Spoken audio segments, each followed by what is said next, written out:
What's up guys, in this video I will show you how to change location on your Hisense Vidaa Smart TV. First things first, you want to make sure that you're actually at the home of your Hisense Vidaa Smart TV, so go ahead and press on the home button on your remote control. From the home of your Hisense Vidaa Smart TV, you just want to scroll downwards once to get to this list of apps over here, and you just want to navigate to the left hand side until you open up this menu bar at the left hand side of your Hisense Vidaa Smart TV.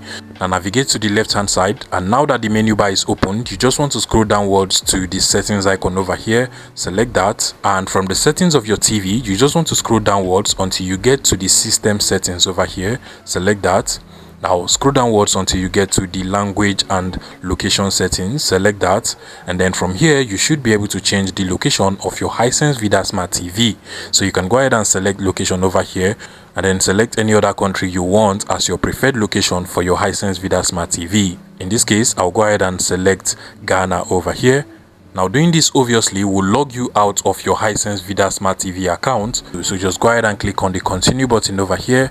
Now you want to accept all of the data sharing and privacy policy over here, then just click on I agree, and just like so, my Vidaa account has been logged out and my location has also been changed on my Hisense Vidaa Smart TV. If you find this video useful, please make sure you smash that like button and subscribe to this YouTube channel for more interesting tech tips like this one.